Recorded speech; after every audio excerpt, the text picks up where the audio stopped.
What's up YouTube, it's your boy Brando back with another video. So today we got Too High to Drive by Young Don, the Sauce God. Let's get into it. We gonna have to see how this goes. So we pull out of the parking lot and Benji starts driving down the street. Mantis braking mad hard and jerking the car forward, and I'm like, yo, bro, you good? He's like, so this is the beginning of sophomore year of college, and by now a lot has changed about me since high school. One of the more notable things that changed was my stance on recreational intoxicants, in particular those of the cannabinoid variety.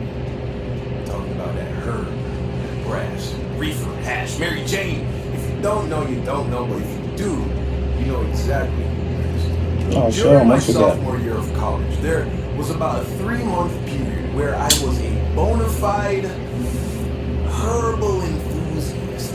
Every day, sometimes twice a day, I would elevate to a higher plane of existence. And because I was doing this so often, I started to get a little cocky. You know, I was like, hey, I can handle the best of it. Bob Marley, Snoop Dogg, Wiz Khalifa, there is no such thing as too high. Well, one afternoon, I was chilling on the couch in the living room of the apartment by myself. I was probably playing on my phone or something when I hear the front door open.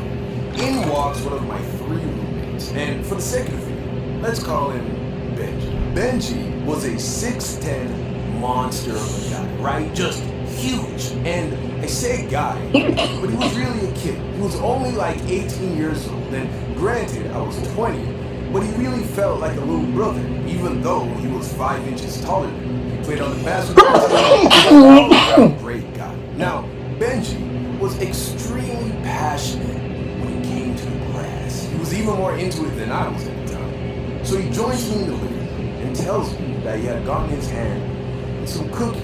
Now, of course, these weren't your grandma's cookies, alright?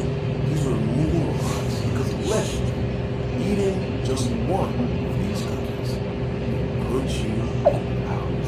Benji then offers me one of the cookies. Now, like I said, I now consider myself a veteran herbal enthusiast, so I felt confident that I would be able to handle whatever this cookie was going to throw at me. So I reach into the Ziploc bag and I pull out a moon rock. It was dense, rough texture, kind of looked like a rock, to be honest. It was about an inch and a half wide, and just by looking at it, you knew that this was made with the sole intention of putting you on. So Benji and I eat our cookies, and just like that, a night that I would never forget.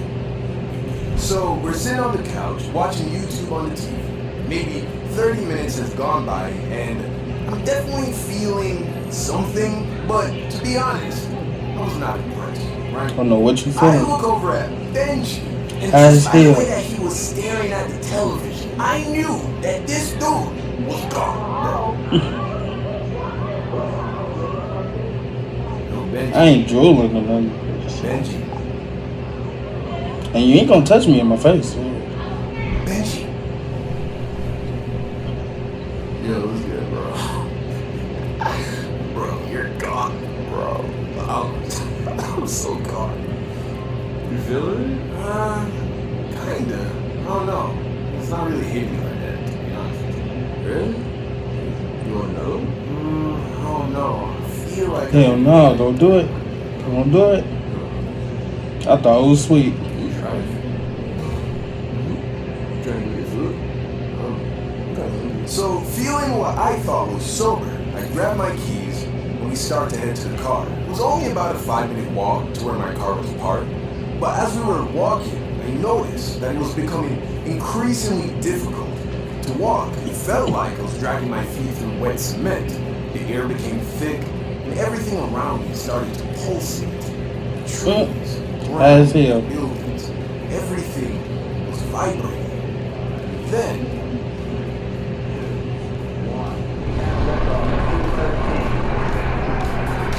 just call me Kid Cudi, bro, because Kid I Cudi. was now the man on the move. I turned to Benji and I'm like, yo, Benji, I don't know if I can drive, bro.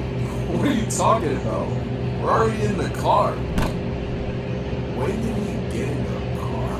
Bro, we've been in the car for like 10 minutes. I was going in and out of the fourth dimension, bro. I was time skipping. So, we're in the car, and it's cold outside, by the way. It's like December, so we don't want to get back out of the car. Plus, both of us were now very hungry, and there was an El Pollo Loco literally El Pollo Loco. apartment. Like, you could El almost see Pollo Loco. it's like 7:30 p.m. It's kind of dark. There were cars on the road, but not that much. So, after thinking about it for a whole 30 seconds, I decided that we could make it. Back up the car and begin to make my way to El Pollo Loco.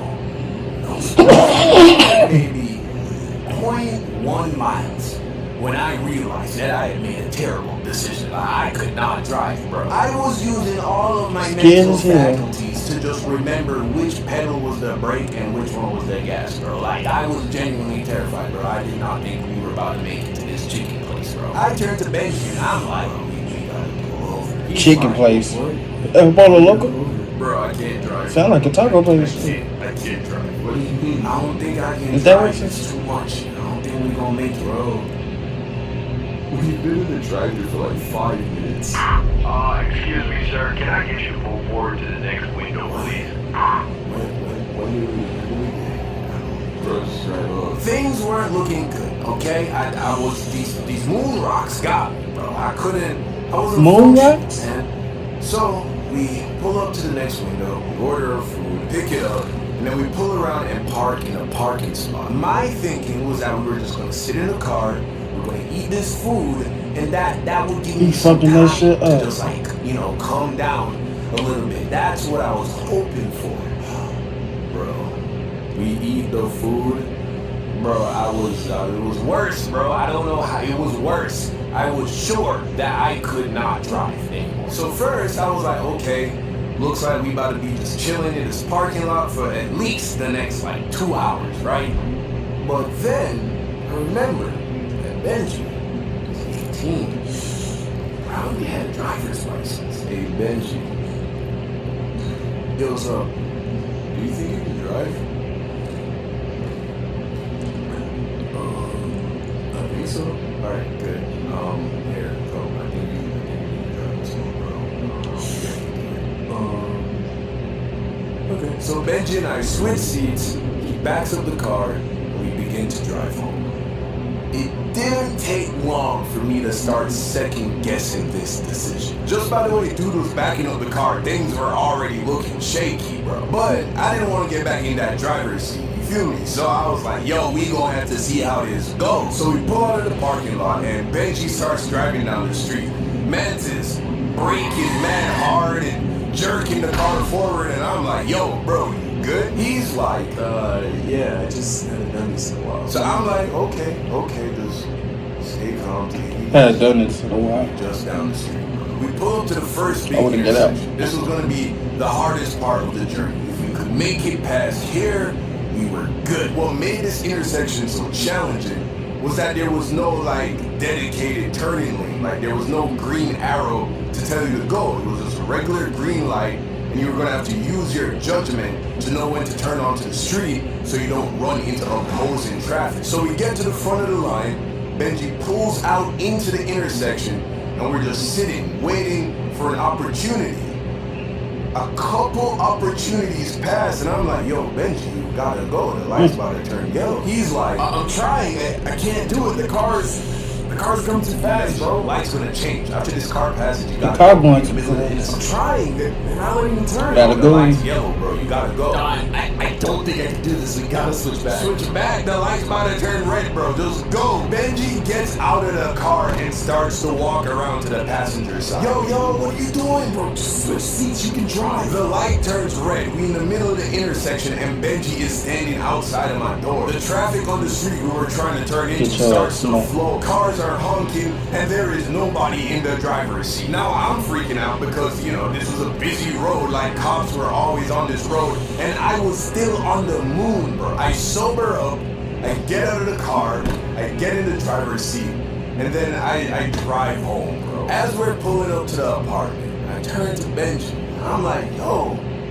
where do you get your license? You can't drive for shit. Benji looks at me and says, Bro, I don't have a license. if you know to drive, you said you know to drive. No, you asked me if I Thought I could drive. I did. It's just a lot harder than it looks. Huh. Wow. Remind me never to ask you to do anything ever again. So the link to the video gonna be in the description below. I'm gonna catch y'all later.